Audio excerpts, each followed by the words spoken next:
This block is going to be given by Charlie Clark. Charlie works at eGenix, and if any of you have anything to do with Zope and external databases, you probably know of the popular eGenix adapter. He's going to be, not surprisingly, talking about those very things, so I'll turn it over to him. Good afternoon. So I'll get this microphone sorted. Okay, it's a beginner's Zope relational database management systems. It's a beginner's guide to working with the relational databases from Zope. If I can get this work. Okay, brief introduction of myself. I work at eGenix.com. I provide sales support and also a consultant with more than 10 years web production experience. My main focus is actually content management, content production rather than software development. That's why I have an MA rather than an MSc. But I also have a French qualification of the SS in film and television production. I'm a specialist in content management systems in general, and Zope in particular, because I think there's not a lot you can't do with Zope that you can do with other content management systems. eGenix, founded in 2000, core business consulting, but also product design, as Kirk said. RDBMS is, we think, the library to use to talk to relational databases for Python. International customer base. Okay, the talk, introduction, who is it for?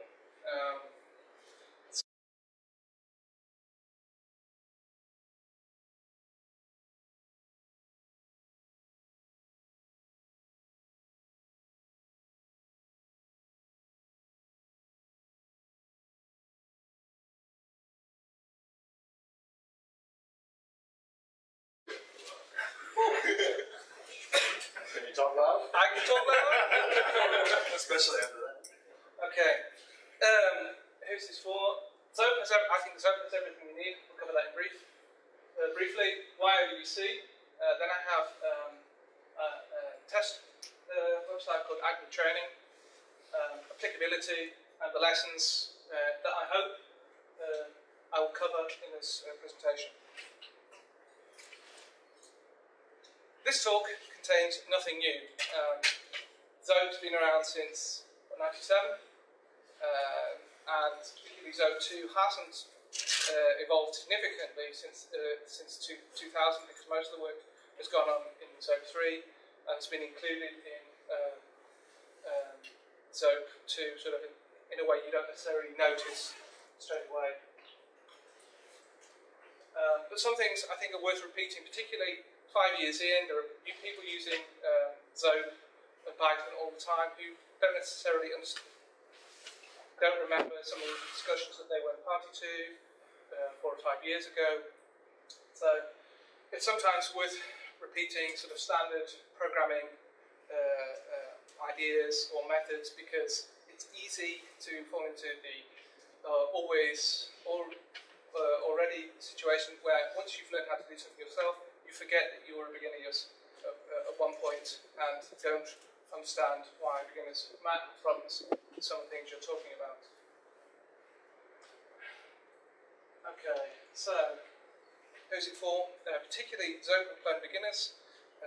Despite Zope 3 being around for a while without major changes, there are an awful lot of Zope 2 users, and there are more every day, largely through I would say clone, people getting clone, installing it, running a site, doing content management.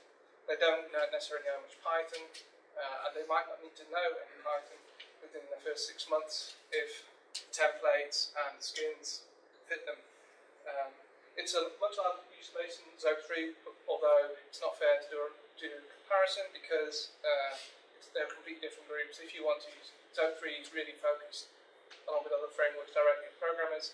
I think Zope 2 clone has an awful lot of people who would say they are not programmers involved with it. So it's not really the development of Zope 2, but if you're using it to do sites. Content managers who need to connect to a relational database system. You can do an awful lot of good stuff in content in the ZDB. There may be things you might want to use an external relational database for storage, or you might have a requirement. You might need to talk to the sales database, a customer database, all kinds of stuff, where it would be silly to try and duplicate that in the ZDB. Anybody who needs to access data sources, one of the great strengths of Python in general, but Zope in particular, is it's really, really easy to integrate all kinds of different data sources in a sort of structured way, which is easy to manage. So it's also, if somebody just wants to expose a company database on the web, I think Zope is a good choice to do that. It's fairly easy to do, I think. There are hurdles, but you'll always get that.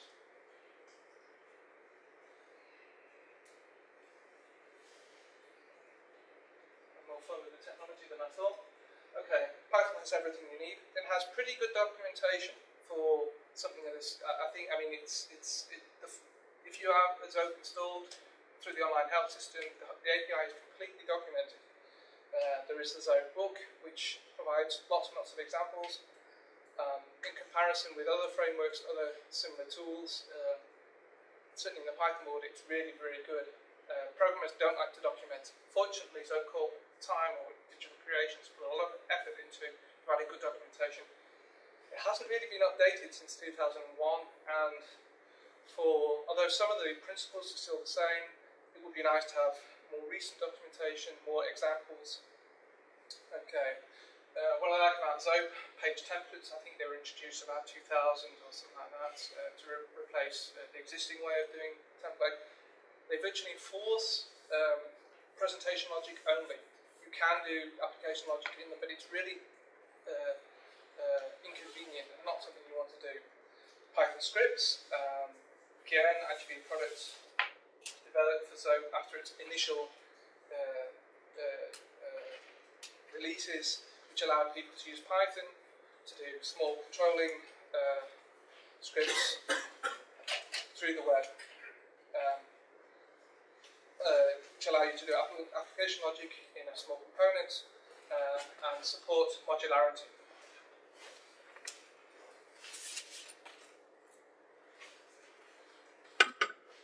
Okay, then you have ZSQL if you want to connect to an external relation database. You have another web component which is concentrated, dedicated only to writing, manipulating SQL calls. It has some extensive markup which I would generally avoid using. It allows you to do copy and paste between a browser and also, say, a DB visual editor. So you can do copy and paste. You can write a query and test it in an editor which might syntax checking and allow you to test it immediately, and then you can drop it into Zope and add some changes to support variables as required. External methods, if there is something you can't do in a Python script, you can fairly easily write it in Python and run it as if it's an external CGI.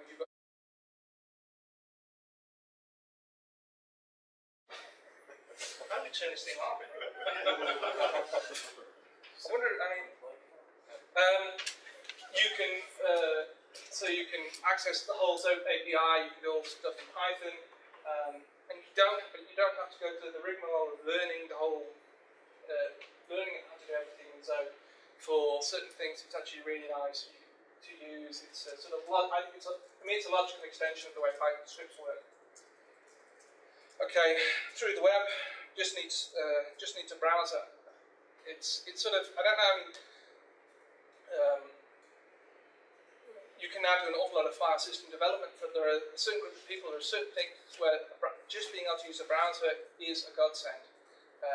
And we can see this, this is important with the whole driving thing behind this Web 2 hype, Java scripts, everything doing in a browser. You now get the Google applications that run in a browser. There is obviously a desire for this kind of functionality. It's always been in Zope. You've always been able to do everything in the browser. It's not always the most comfortable environment, but it's certainly a valid way to do stuff. You get non-programmers easily get frustrated, so it's important to give them some kind of immediate success. You get it fairly quickly with Zope, and you get the benefit of having fairly maintainable code. I think this is a good contrast with something like PHP, which allows you to come up with stuff fairly quickly. Then if you want to maintain it, you have to completely rewrite it, in my experience. Okay, why RDBC? You get almost universal compatibility. You can use it from Python for anything for which there is an RDBC driver. That is most databases. Those are the most common or most well-known ones, but we get requests from people, FileMaker, Progress, Sybase, everything. And then people say, yeah, it works with this driver. Or they say, well, it works with this driver, it's buggy. And we say, there's not a lot we can do about the database driver. It works on all its Python, but it has C extensions. It is compiled to work on virtually all operating systems. Some systems we don't have the hardware for, we can't compile, so we need access to client systems to compile, but that's always possible. We've done AIX compiles like that. It's well maintained and up to date, particularly the move to Python 2.5 and 64-bit systems. I don't know if anybody's done development work on Python, but those are two big problems in the last year, which is why some libraries are going to take a while to move to support both. This is quite a lot of work, particularly cross-platform. Setting up RDBC can be complex because you've got the Python RDBC driver, not a problem. The RDBC manager, more of a problem. You might be crossing systems, so you might need an RDBC bridge. Then you've got the database RDBC driver, network issues, permissions. But for a development environment, when you're running locally, it's normally very easy to set up and it's reliable. Catalog methods are standardized in a similar way. I think JDBC does this as well. They are standard way to access database metadata, and with not a great deal of work, allow you to do this from the database. This is done, well, the work for this is done in Python. It generates a structure which is then passed as a template to Graph, to Dot, which is an AT&T library to generate images like this.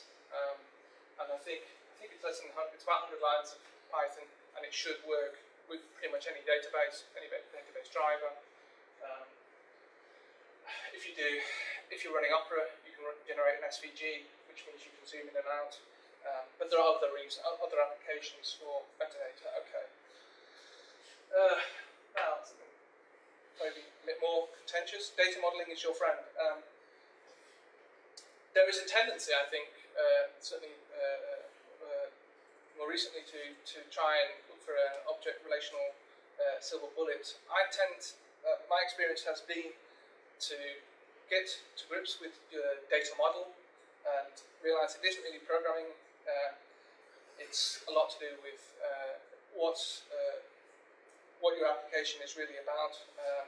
And once you understand your data model, you will be in a much better position to extend your application or write a usable application. If you try and skip it, you will have problems.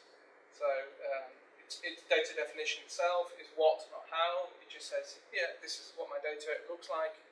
You let the database look after it. It's more than just storage. Database management systems have all kinds of optimizations, which mean that you don't have to look after, well, if it's correctly done, you don't have to do an awful lot of checking because the database will do the checking for you. And let the database do a lot of the hard work at low level. Take time to understand your data model. This is probably, for this kind of thing, the biggest hurdle. And unfortunately, literature is hard. Good literature is hard to find. Most books on databases tell you particular database systems and are full of examples of implementations with lots of procedural calls, whether they're doing it in the database itself, or in PHP or in Python.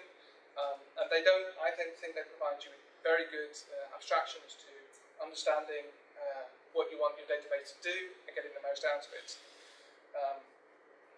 but there are primers around there which will tell you how to model data, how to normalize. Ignore the jargon. I think if you understand it, if you understand the concepts, it's fairly easy to accept and work with. And then a handbook like SQL in a nutshell by O'Reilly explains all the various SQL commands and the various implementation differences between systems. There is no silver bullet. That's my opinion, most systems are SQL generators, and because you're delegating the generation of your data structures to another system, you might have issues when you want to look at it later. And of course, you might be in an environment where it's not possible. Okay, the main thing about the whole point of doing a data model is that you can then use SQL to query it. Queries, I think you don't need to learn a lot of SQL to write efficient, effective queries. Once you master the basic syntax, select, and understand anti-joins, I would always recommend using anti-joins as opposed to, I can't remember what the other ones are, but an anti-join is much more explicit, and I find it an awful lot easier to work with. And then group, order, and the various conditions. You can write well over 90% of your queries. And of course, using SQL, using an external database like this, if you understand your data model, it gives you a certain degree of application independence. It might be a requisite if you're working with an external database anyway. If you've got a website and you're talking to the sales database, the customer database, you're not allowed to change it. You're only allowed to read it or store information in it. Being application independent is always an advantage. If you're writing from the ground up, application independence means you can run your reporting systems, you can provide external access to your data. You just say, well, you write your queries to it yourselves, other people can use SQL to access the data. Again, depending on the application environment, that might be a very desirable or necessary attribute. Okay, so I've done for this. I worked on a demo site, very, very small, for active trading. Anybody a fan of Warner Brothers cartoons will recognise the acronym, which I don't think anybody explained what it means, and it doesn't matter. But it will be available for download along with this talk, because the main so I'm looking at Zope Page beginners who might say, oh, I want to work with a database, and will allow them to take a very, very small application or a dummy to work with, because a lot of people work best from example. I think you can provide good examples with Zope, and people do that. But I think the first thing to do when this thing, or a lot of non-programmers will say, well, I want to do the screens first because they would like to flesh out what they want to see and what they want to do. They want to see that first. Nothing wrong with doing mock-ups on paper. Actually, a lot better than trying to do it if you're not used to using the tools or writing HTML. Draw it on paper, turn that into HTML, iron out the HTML bugs. The last 4 or 5 years have given us CSS. CSS is now well supported. It makes it an awful lot easier doing good screen design. Turning your screens into page templates is then pretty easy. What you're doing is you're tying your screen design to your application variables essentially. And if you've done screen design first, you're not going to spend a lot of time fiddling with page templates to make them look good. Provide access to your screens through scripts. There's a model behind that, the way that works. It gives you one place to control what happens next. Sorry about that. It's a way. You don't have. Nothing's going to enforce it, though you can do it other ways. But it's actually a nice way of doing things. It allows you to concentrate on your application. You'll always know where to look if you're getting errors. Data access. Individual. Don't be too clever. Don't try to be too clever in writing SQL. There's nothing wrong with writing 2 SQL methods which are virtually the same, slightly different. If they're different enough that you can't make them the same, or one method to work for both of them with a little bit of DTML if conditional logic. They're right too. It's a bit annoying, but at the end of the day, as long as you have a good naming convention, you will know which method does what for you, and you'll be able to test it in that environment. If you try and be too clever, you will trip up, particularly if you're trying to generate stuff. ZSQL methods allow you to test they're working at any time. So here is the screen. This is already set up. It's already turned into a page template, but initially it was the HTML only, working out which fields are required. So adding some CSS styles to that, and working out what kind of feedback you might want if the information is incorrect, and what happens if it is correct, or what happens if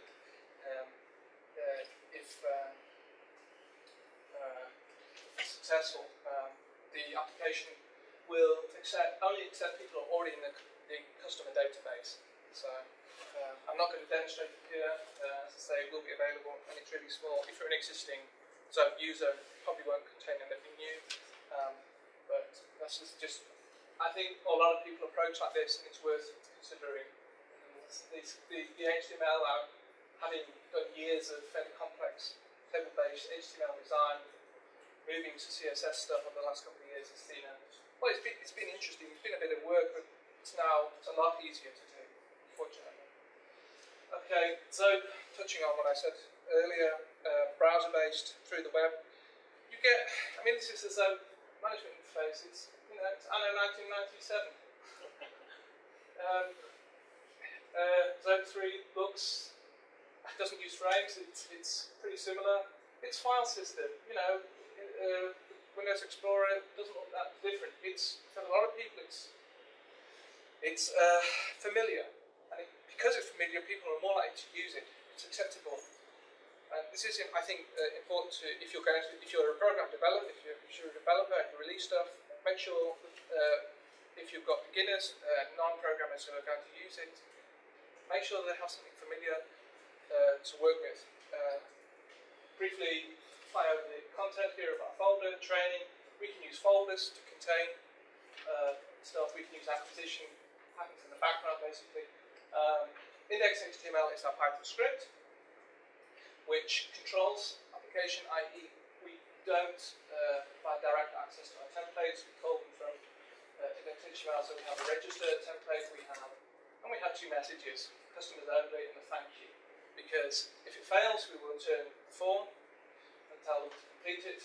We have a validate method, which we take outside of the script, and then we have thank you for the customers. We tell them that they've registered, and we have a note telling them that only customers of Acme can apply to attend courses. Those are explicit folder items. They could be implemented as properties. I'm thinking more of a cloud CMS thing where they will be also managed objects. So it's nice to be able to see them and manage them. I find stuff that's stored as a property in ZMI is easily forgotten. Okay, our controlling script. This is most of the logic, and if you can get it in one or two, if you get it in one screen, then you're probably on the right way. If it's more than that, you should probably look to break it into several scripts, several components. I'm not going to go through how it works. Essentially, we have a list of required fields. In another way, that might be part of your application. It's just a way of going through the form. It's introduction into Zope request object, running some elementary checks. Our validator is external. And we have our call to an SQL method to insert if we have validation. If validation works, and then we have a thank you letter. Naming convention. I think the biggest two gripes with ZSQL methods.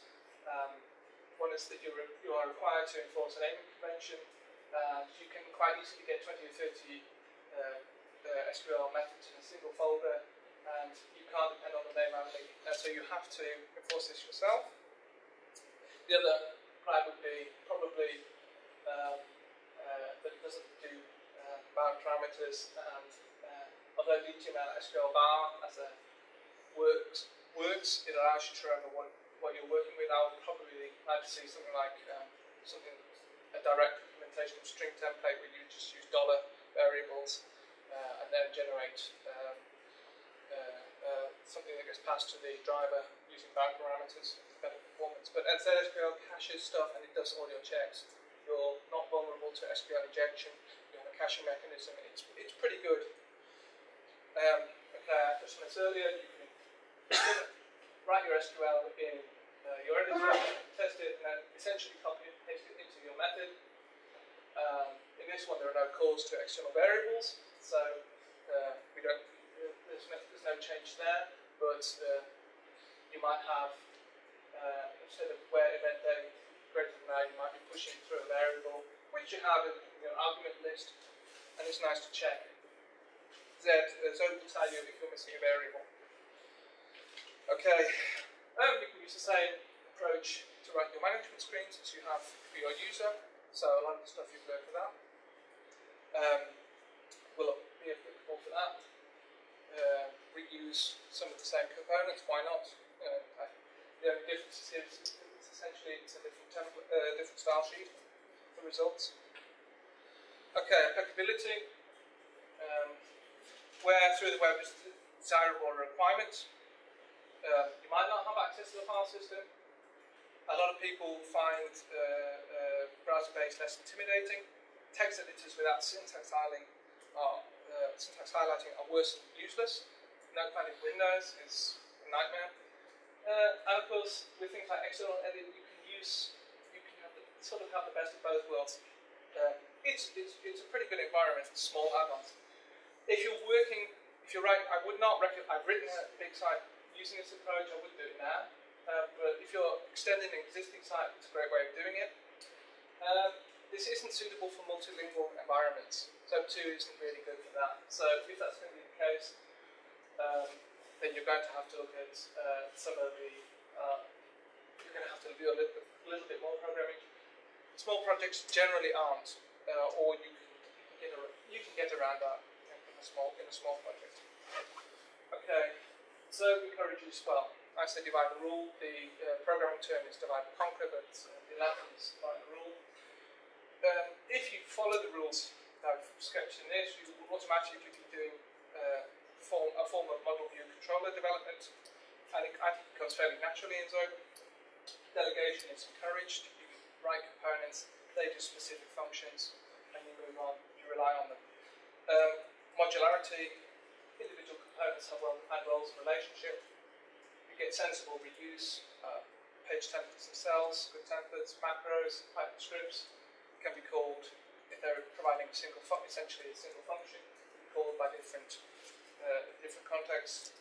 And ZSQL methods can be made pretty flexible simply with the use of HTML. It's an extremely iterative approach. Beginners don't have a master plan. Be prepared to learn and adapt as you go on. That's our point of iterative development. We'll get immediate feedback. You can become a victim of your own success. Small is beautiful. If you do this and it gets big, you will need to look at other approaches. But it's likely to, if it is successful, it's likely to grow. You will learn the limits of this approach while doing this.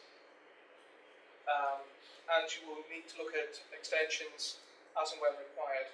But a lot of the things that you've learned during your first project will still be applicable. And look after beginners, because we're all beginners at some point.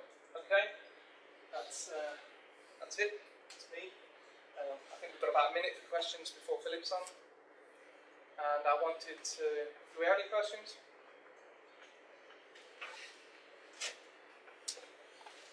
Is this presentation going to be available? Yes. Yes. The presentation and the SQL structure and the application will be available on the eGenix website probably by the end of the week. If I could also, if there are no questions, point out we have 2 open spaces, one tomorrow afternoon at 14:30. We're looking at hosting a business conference in Germany next spring.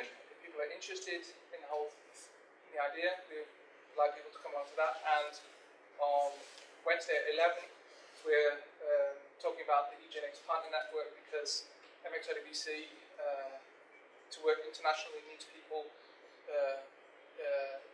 providing support in their native languages around the world. Okay. Thank you.